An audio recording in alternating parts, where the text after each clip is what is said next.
Hello students, आज हम शुरू करने जा रहे हैं system of charges, system of point charges. हमने जो है उस दिन इलेक्ट्रोस्टैटिक फील्ड एक पॉइंट चार्ज की वजह से स्टडी की थी। आज हम सिस्टम ऑफ पॉइंट चार्जेस की वजह से इलेक्ट्रोस्टैटिक फील्ड की स्टडी करेंगे। ठीक है, तो मैं इसका हेडिंग डाल देता हूँ, electrostatic field strength due to system of point charges।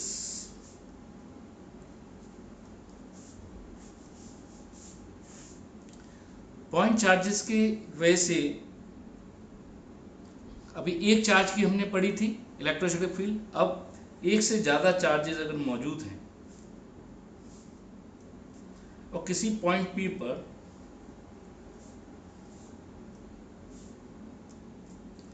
Q1, Q2, Q3, Q4, Qn बहुत सारे चार्ज हैं। ये पॉइंट पी पर इलेक्ट्रोस्टैटिक फील्ड चाहिए, तो ये भी बिल्कुल जैसे फोर्स में है, क्योंकि इलेक्ट्रोस्टैटिक फील्ड क्या है, फोर्स पर यूनिट चार्ज, ये भी एक फोर्स है। तो ये सारे के सारे वही लॉ फॉलो करेगा जो इलेक्ट्रोस्टैटिक फोर्स करता था। तो वो क्या फोर्स क्या फॉलो करता था, लॉ ऑफ सुपरपोजिशन। तो ये भी लॉ ऑफ सुपरपोजिशन को फॉलो करेगा, तो इसको भी हम यहाँ पे लॉ ऑफ सुपरपोजिशन बोल सकते हैं। क्योंकि वहां पर हम इसको बहुत अच्छी तरह से एक्सप्लेन कर चुके हैं, इसलिए यहाँ पर हम टाइम वेस्ट नहीं करेंगे। तो इसकी वजह से अगर इलेक्ट्रिक फील्ड E1 है P पर, Q2 की वजह से अगर E2 है, Q3 की वजह से अगर E3 है, Q4 की वजह से E4 है, और Qn की वजह से अगर En है, ये सब वेक्टर हैं, तो net field at P due to various point charges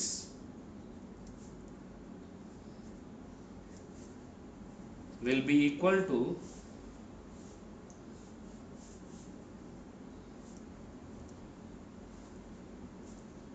the field equal to the vector sum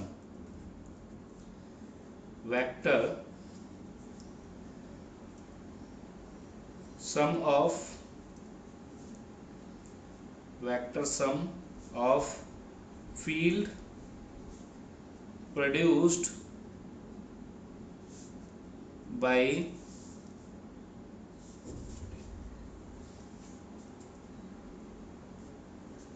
each charge individually। अगर हर एक charge E1, E2 if field produced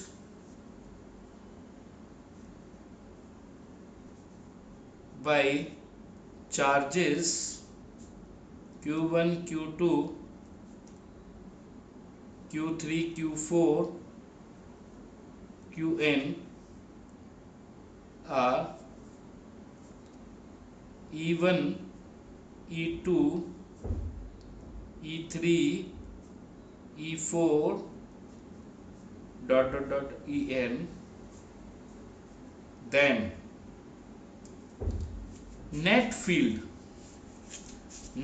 कितना होगा,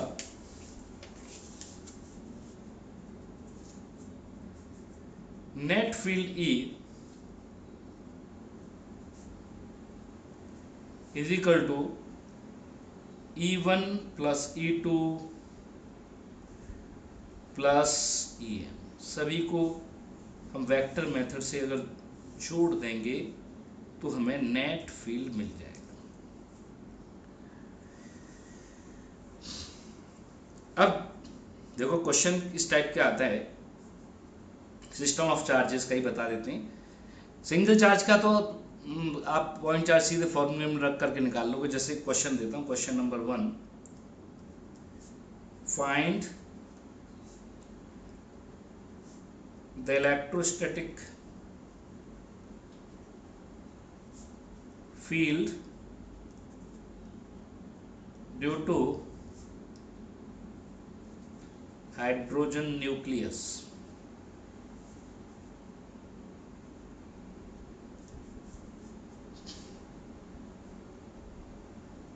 at a point 1 angstrom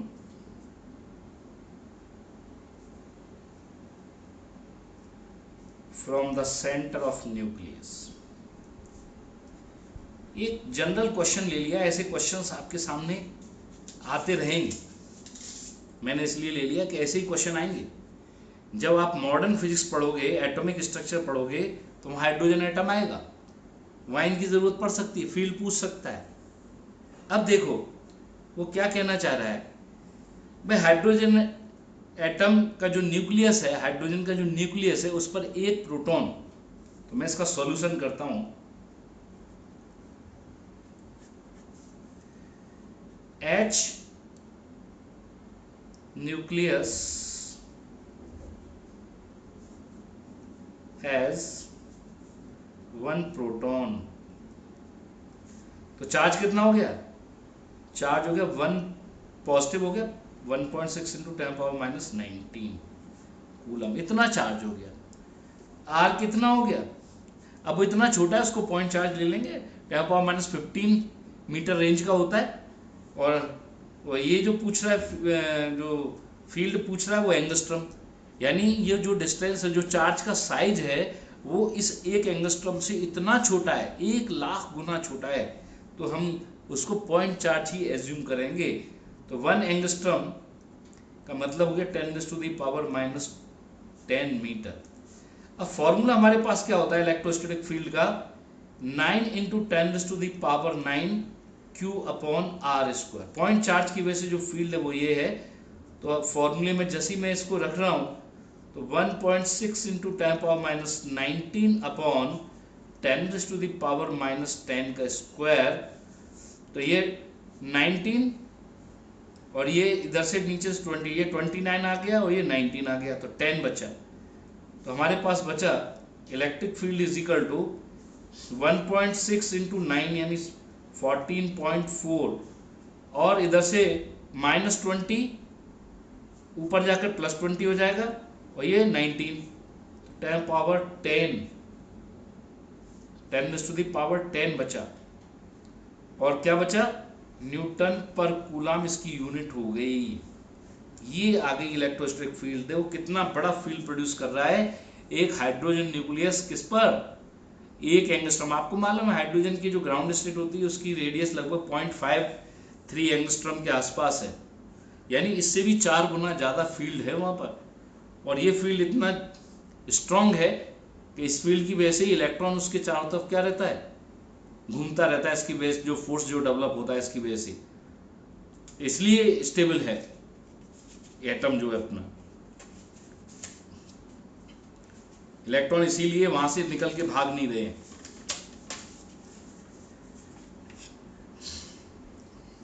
एक और क्वेश्चन ले लेते हैं हम समझने के लिए। क्वेश्चन नंबर 2, मैं डायग्राम बना देता हूं। कभी कभार एक क्वेश्चन आ जाता है न्यूट्रल पॉइंट का। मान लो ये +4Q और +Q, ठीक है। Find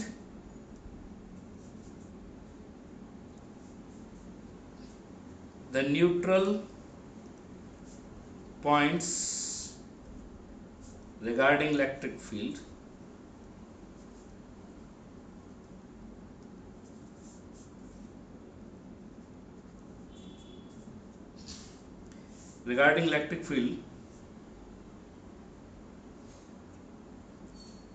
on the line joining +4Q and +Q। point charges.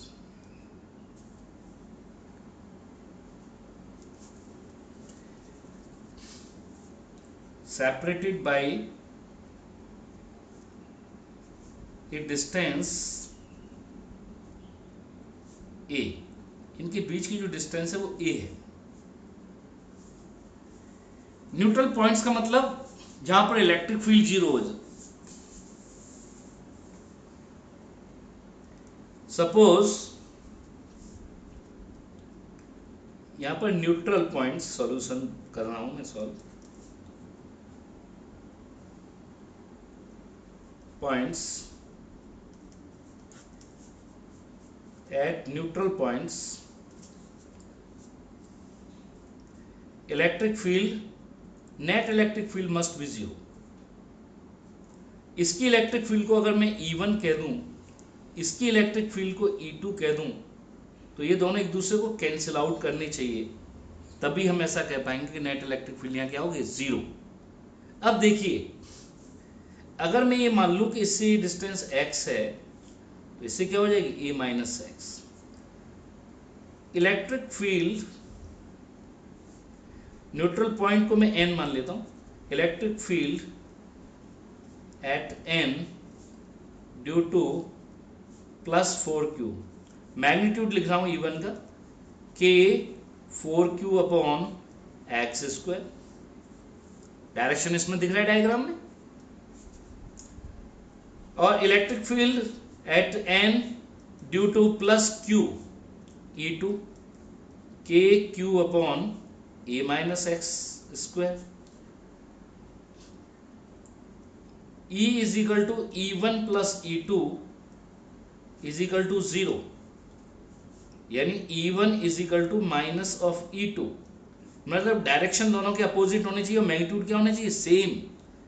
यानी E1 और E2 दोनों के मैग्नीट्यूड सेम, डायरेक्शन अपोजिट. वो हमें दिख रहा है डायग्राम में, ये पॉजिटिव चार्ज इसने इधर इलेक्ट्रिक फील्ड क्रिएट किया होगा, इस पॉजिटिव चार्ज ने इस तरफ. इलेक्ट्रिक फील्ड की डायरेक्शन पहले ही बताया था, पॉजिटिव चार्ज से अवे फ्रॉम द चार्ज और नेगेटिव चार्ज की वजह से टुवर्ड्स द चार्ज. तो प्लस 4q से अवे ये डायरेक्शन हो गई, ऐसी प्लस q से अवे ये डायरेक्शन हो गई. तो इसलिए डायरेक्शन मुझे इसमें दिखी, दोनों अपोजिट हैं. और मैग्नीट्यूड अगर इक्वल हो जाएंगे तो न्यूट्रल पॉइंट मिल जाएगा. यानी मुझे क्या करना है, ये दोनों फील्ड को क्या करना है, इक्वेट करना है. और इनको इक्वेट करेंगे तो क्या होगा, k 4q upon x square is equal to k q upon a minus x square. K q दोनों तरफ से कैंसिल हो जाएगा. पूरे इक्वेशन का अगर मैं रूट ले लूं तो 2 upon X is equal to 1 upon a minus X, और यहां से आ जाएगा 3x is equal to a, 3x is equal to 2a और x is equal to 2a by 3. ये न्यूट्रल पॉइंट की पोजीशन आ गई. इस टाइप के क्वेश्चन भी आते हैं जो सिस्टम ऑफ चार्जेस में. अच्छा, ये क्वेश्चन हम कर चुके थे, वहां फोर्स से किया था, और इलेक्ट्रोस्टैटिक फील्ड भी फोर्स ऑन यूनिट चार्ज होता है. तो यहाँ पे भी सेम वैसे ही मिलते जुलते क्वेश्चन देखने को मिलेंगे जैसे कि आपने कूलम्स लॉ में देखे थे. अब देखिए,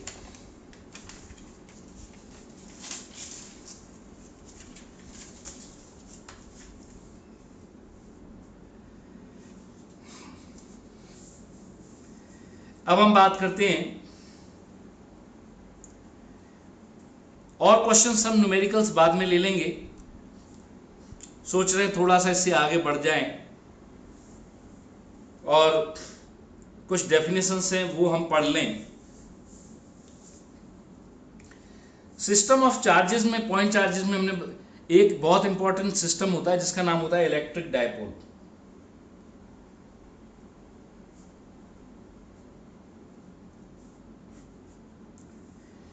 इलेक्ट्रिक डायपोल एक सिस्टम ऑफ चार्जेस है, पॉइंट चार्जेस है. इसमें क्या होता है, एक माइनस क्यू चार्ज और एक प्लस क्यू चार्ज को एक दूसरे से कुछ डिस्टेंस पर, it is a system of two point charges equal in magnitude but opposite in nature, which are separated by some distance. ये एक अरेंजमेंट भी कह सकते हैं, इसको system of two point charge भी कह सकते हैं। माइनस क्यू और प्लस क्यू दोनों इक्वल और अपोजिट चार्ज का एक सिस्टम है। इनके बीच की डिस्टेंस मैं L मान लेता हूं थोड़ी देर के लिए।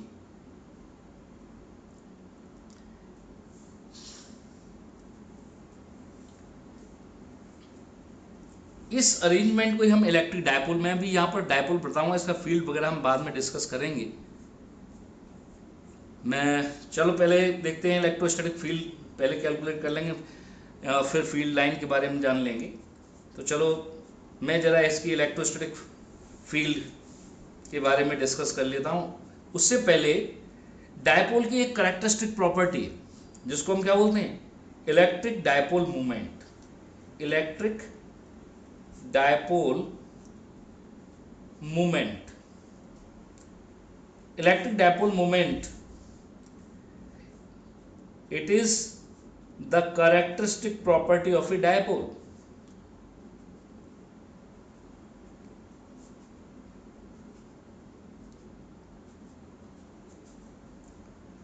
ये डायपोल की कैरेक्टरिस्टिक प्रॉपर्टी है, यानी डायपोल मूवमेंट अगर जीरो है तो डायपोल एग्जिस्ट ही नहीं कर रहा, और डायपोल अगर है तो डायपोल मूवमेंट जरूर होगा। इसको हम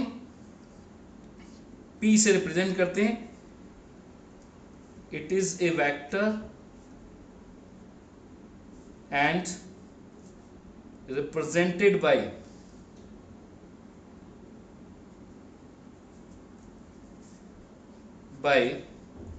P vector.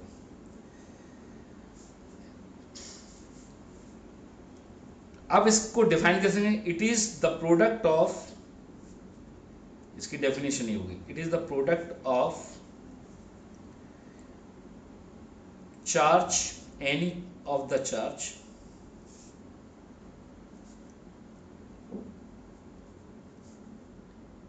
And the separation of the charge.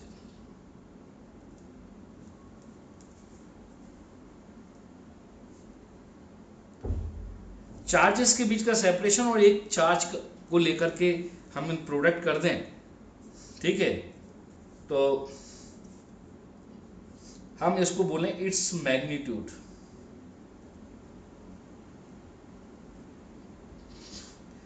Magnitude की बात कर रहे हैं, तो यानी डायपोल मोमेंट जो हम पढ़ रहे हैं, इसका जो P मैग्नीट्यूड है, P वेक्टर का मैग्नीट्यूड, ये Q इंटू एल होगा। अब P वेक्टर क्या होगा, Q L वेक्टर, क्योंकि चार्ज तो हमेशा ही स्केलर होता है, तो लेंथ को वेक्टर की तरह से लेंगे। डायरेक्शन बता देता हूं, direction of P minus Q to plus Q। Dipole moment की जो डायरेक्शन है वो माइनस Q से प्लस Q, ये P की डायरेक्शन है। यही इंपॉर्टेंट बात है इसमें, इसको हमें ध्यान रखना है। अब सिस्टम ऑफ चार्जेस का इलेक्ट्रिक फील्ड हम स्टडी कर रहे थे, तो हम इस डायपोल की वजह से इलेक्ट्रिक फील्ड अब हमें स्टडी कर लेना चाहिए। तो हम यहां पर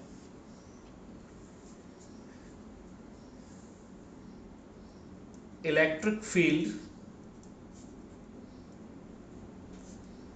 strength due to a dipole,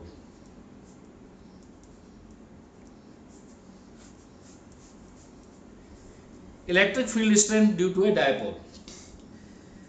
dipole की वजह से इलेक्ट्रोस्टैटिक फील्ड समझने के लिए हमें जरा डायपोल और उसके आसपास की जो जगह है उसको जानकारी होना बहुत जरूरी है। ये हमारा डायपोल है, मैंने बड़ा बनाया है, बहुत छोटा भी हो सकता है और बड़ा भी हो सकता है साइज में।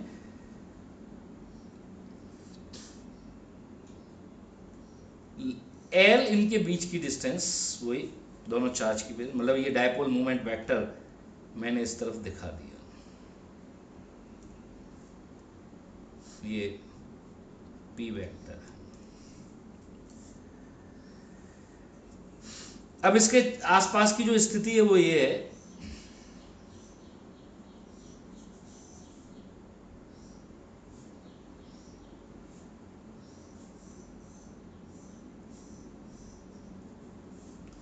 इसको बोलते हैं एक्सिस ऑफ डायपोल,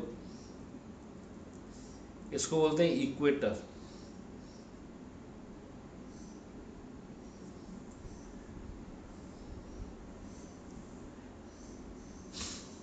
इस डायपोल की एक्सिस वाले पॉइंट को मैं चलो ए बोल देता हूं, इक्वेटर पर जो पॉइंट है उसको बी बोल देता हूं। अच्छा, ये पॉइंट के दूसरे नाम भी,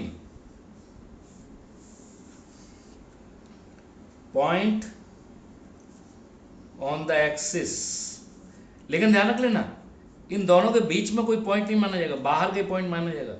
point on the axis and outside the dipole is called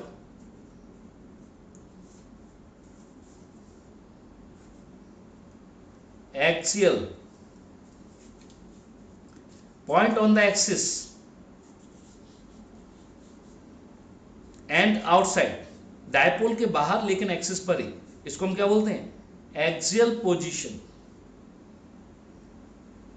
और एंड ऑन पोजीशन। कुछ लोग इसको टेन ए पोजीशन बोलते हैं, वो मैग्नेटिज्म से आया था वर्ड। दूसरा ये वाला पॉइंट, यहां पर इसको पॉइंट ए से डिनोट किया गया है डायग्राम में। पॉइंट ऑन द इक्वेटर,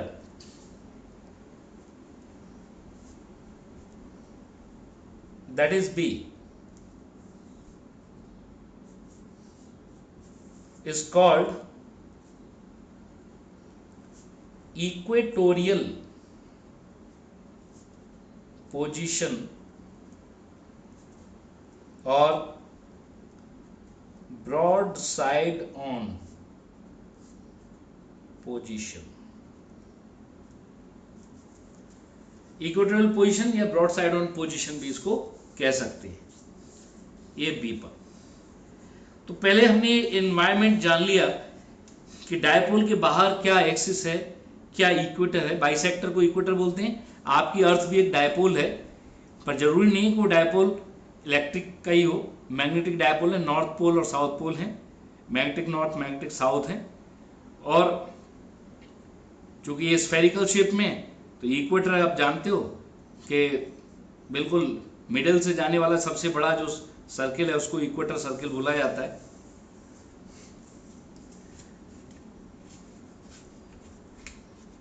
अब जरा देखिए, दो केस हैं, तो दो केसेस के लिए दो अलग अलग फील्ड की फॉर्मूले भी होंगे। तो हम केस वन लेते हैं, एंड ऑन पोजीशन,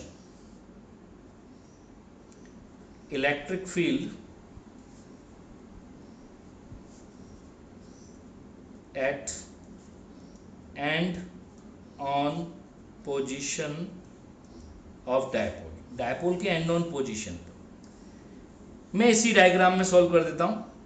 अगर मैं पॉइंट एक, जिसको एंड ऑन पोजीशन बोल रहे हैं, इस डिस्टेंस को अगर मैं आर ले लूं तो प्लस क्यू चार्ज से इसकी डिस्टेंस हो जाएगी R minus L by two, और माइनस क्यू चार्ज से इसकी डिस्टेंस हो जाएगी R plus L by two. Point A की डिस्टेंसेस हमने निकाल ली। और जो अभी हमने पढ़ा है लॉ ऑफ सुपरपोजिशन, उसका एप्लीकेशन है ये, उसी का एप्लीकेशन है। दो पॉइंट चार्ज है, इलेक्ट्रिक फील्ड निकालना है। एक सिंगल पॉइंट चार्ज का फॉर्मूला हमें पता है, तो अभी हमने बताया था कि एक से ज्यादा चार्जेस हों तो हम लॉ ऑफ सुपरपोजिशन लगाते हैं। दोनों पॉइंट चार्जेस के अलग अलग इलेक्ट्रिक फील्ड इंडिविजुअली कैलकुलेट करके फिर उनको वेक्टर मेथड से ऐड करना है। तो electric field due to plus Q,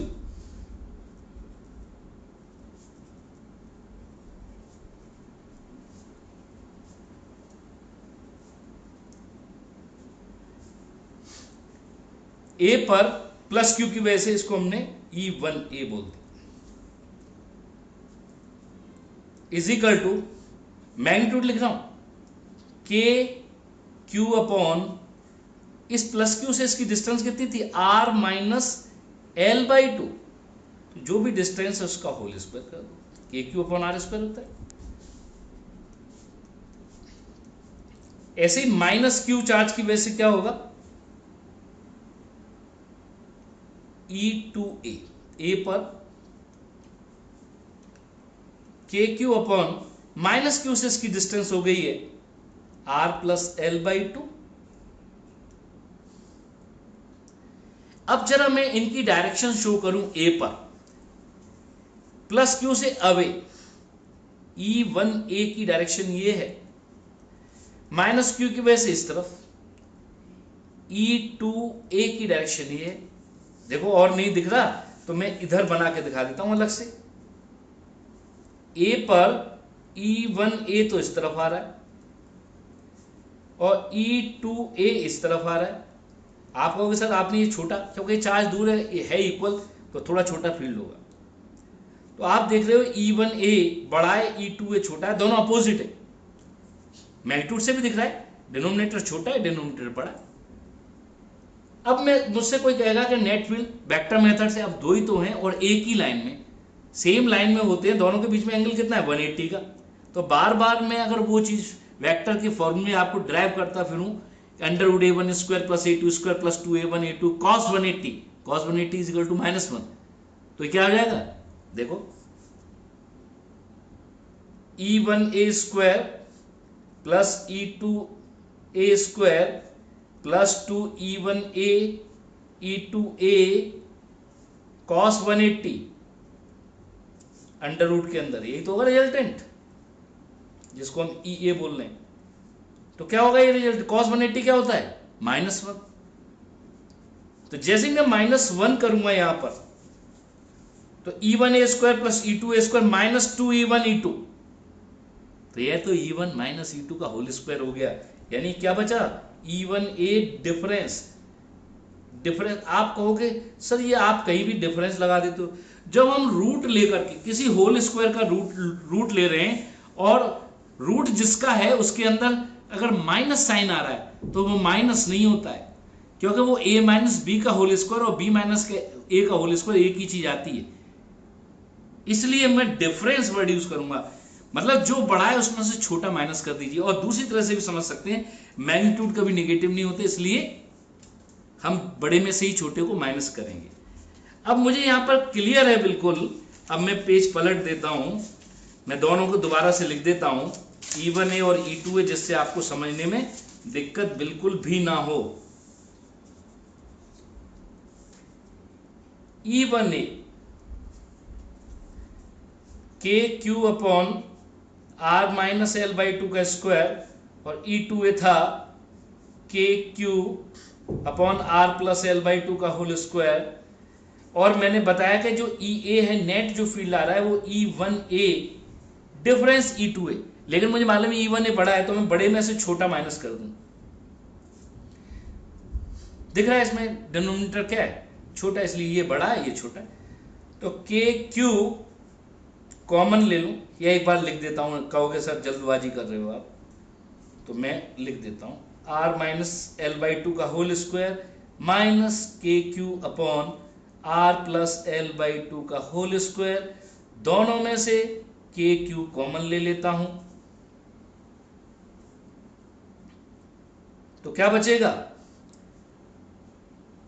और एलसीएम ले लेता हूं किसका, R माइनस L बाई 2 का whole square R plus L by 2 का होल स्क्वायर, ये एलसीएम ले लिया तो क्या बचेगा। ये सब तो आप कर पाओगे क्योंकि आप मैथ के इतनी मैथमेटिक्स जानते हो, 10 तक की सभी बच्चे, चाहे वो बायो वाले हों चाहे वो मैथ वाले हों। फिर भी किसी को दिक्कत है तो मुझे व्हाट्सएप पे पूछ सकता है, मैं उसको दोबारा से एक्सप्लेन कर सकता हूं। बता सकता हूं। कहीं पे कोई डाउट है? अब हमें कुछ फॉर्मूले याद हैं तो ठीक है, नहीं तो हम होल स्क्वायर तो जानते ही। ये हो गया के क्यू ए प्लस बी का होल स्क्वायर, मैं लिख देता हूं, ए प्लस बी का whole square minus A minus B का whole square is equal to 4ab होता है। याद होना चाहिए। याद है तो अच्छा है, नहीं याद है तो फिर इसको एक्सपेंड करना पड़ता है। तो अगर मैं ये फॉर्मूला लिख करके डायरेक्ट लिख दूं तो ये छोटा हो जाएगा, बोर्ड भी नंबर नहीं काटेगा इस चीज के, क्योंकि ये नोन है, इसको हम कई बार 10 तक यूज कर चुके। ठीक है, लेकिन कुछ लोग कहते हैं नहीं साहब पूरा एक्सपेंड करके कर दो, तो मैं उससे भी कर सकता हूं। मैं डायरेक्ट भी लिख सकता हूं 4ab, ये a है ये b है, 4r इंटू l/2, ये आ जाएगा ऊपर।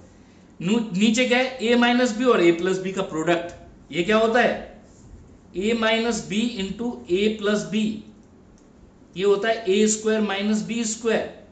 ये भी मैं डायरेक्ट लिख सकता हूं, और डायरेक्ट लिखूंगा तो क्या आएगा, R square minus L square by 4, दोनों पे स्क्वायर था तो इस पूरे का भी होल स्क्वायर आ जाएगा। तो हम यहां देख रहे हैं, और सुधार के लिख देता हूं, के क्यू 2 से 2, तो 2k क्यू आर एल या L R upon R square minus l/2 का स्क्वायर, इसका होल स्क्वायर, इसी फॉर्मेट पे लिख दिया।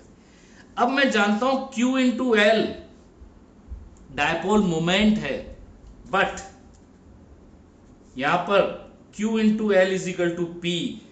क्यों?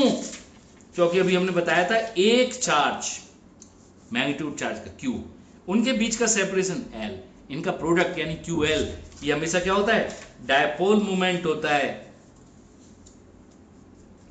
तो अगर मैं ये रख देता हूं तो EA का मैग्नीट्यूड कितना आएगा, आप देख लीजिए, 2k QL की जगह P हो गया है तो 2PR, K into 2PR upon R square minus l/2 का स्क्वायर का होल स्क्वायर। ये मैग्नीट्यूड का फॉर्मूला आ गया, मैग्नीट्यूड का फॉर्मूला आ गया। यानी पॉइंट ए यानी एंड ऑन पोजीशन पर ये फॉर्मूला है। इसको मैं दूसरे पेज पे बड़ा बड़ा लिख दूं, फिर हम डायरेक्शन की भी बात करेंगे, क्योंकि अकेले इसी से काम नहीं चलेगा, इसके साथ साथ हमें डायरेक्शन की भी जरूरत पड़ेगी। तो देखिए भाई, जरा हम डायरेक्शन की भी बात कर लेते हैं इसमें, और मैग्नीट्यूड लिख देते हैं। तो मैग्नीट्यूड पहले पूरा लिख देते हैं बड़ा, 2kp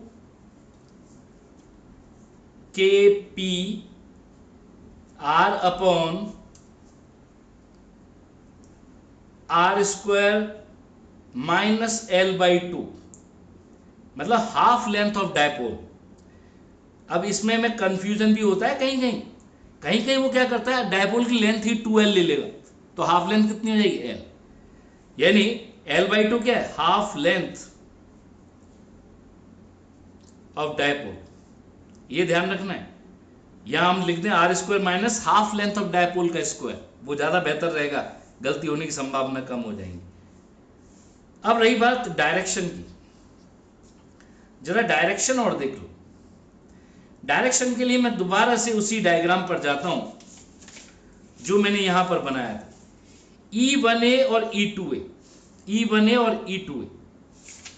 E1a बड़ा था तो जो रिजल्टेंट वेक्टर है वो बड़े वेक्टर, दोनों दो वेक्टर अपोजिट हैं, एक बड़ा एक छोटा, इन्हें एक पॉइंट पर दो फोर्स लग रहे हैं, एक तरफ 20 न्यूटन एक तरफ 15, तो नेट फोर्स किधर आएगा, आपको मालूम है, जो बड़ा है उस तरफ आएगा, अपोज वाला छोटा है वो उसको क्या कर देगा, ओवरकम कर जाएगा, उधर जाएगा।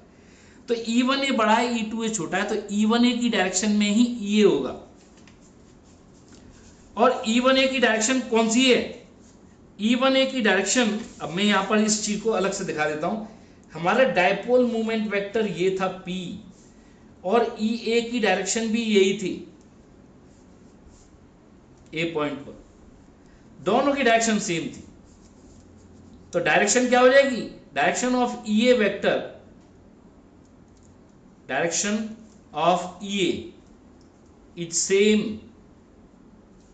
As that of P vector. जो पी वेक्टर की डायरेक्शन थी वही इस ई ए वेक्टर की डायरेक्शन है, ये आपको ध्यान रखना है। अगर मुझसे कोई कहता है कि भाई इसको वेक्टर फॉर्म में लिखो,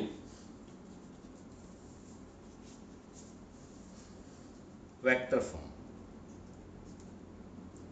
क्या होगा, E A vector is equal to magnitude into direction, direction के लिए यूनिट वेक्टर, चूंकि डायरेक्शन इसकी कौन सी है, पी वाली डायरेक्शन है, तो पी यूनिट वेक्टर हो गया। अगर मैं इसको इस फॉर्मूले में यूज कर लूं तो ई ए वेक्टर क्या आएगा, ई ए वेक्टर आएगा 2 या 1/4 पूरा लिख देता हूं, के की वैल्यू भी लिख देता हूं, R P into P unit vector upon R square minus L by 2 का स्क्वायर का होल स्क्वायर। और इसको और सुधार के लिख सकते हैं, तो ई ए फाइनली आ जाएगा 1/4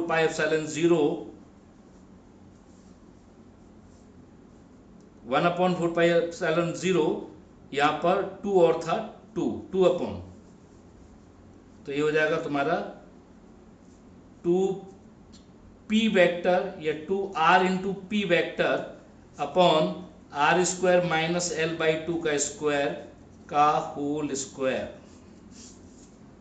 are into P vector, R यहां पर आर का मैग्नीट्यूड है, ये जो है वेक्टर फॉर्म है, बहुत इंपॉर्टेंट है। अब एक चीज और यहां पर बार बार पढ़ते हैं लोग और उसी को याद रखने की कोशिश करते हैं, लेकिन बेटा ये पूरा फॉर्मूला आना बहुत जरूरी है, शॉर्ट जो कर देते हैं वो तभी होता है। अगर कोई कह दे कि length of dipole is very very less than R, यानी हम डायपोल से बहुत दूर निकाल रहे हैं फील्ड, डायपोल की रेंज से बहुत दूर फील्ड अगर कैलकुलेट कर रहे हैं, तो एल को हम निग्लेक्ट कर देंगे, तो फिर ई ए का मैग्नीट्यूड कितना आएगा, 2k P R upon R की पावर 4। एल को निग्लेक्ट कर दिया, L by 2 will be neglected because L is very very less than R, ऊपर आर से एक आर कैंसिल हो जाएगा, तो E A is equal to 2kp upon R cube, ये फॉर्मूला हो जाएगा मैग्नीट्यूड का, और वेक्टर हो जाएगा इसी का, बस p की जगह p वेक्टर आ जाएगा, 2kp vector upon R cube. ये फॉर्मूले जब r बहुत बड़ा होता है, तो ज्यादातर क्वेश्चन जब ऑब्जेक्टिव टाइप होते हैं तो उनको छोटा बनाना होता है, पीएमटी नीट वगैरह में, तो वो ज्यादातर इन फॉर्मूलों का यूज करवाते हैं और बच्चे को ये लगता है कि यही फॉर्मूला है, लेकिन एक्चुअल फॉर्मूला ये है। इस फॉर्मूले को भी जानना जरूरी है, जिसमें half length of dipole use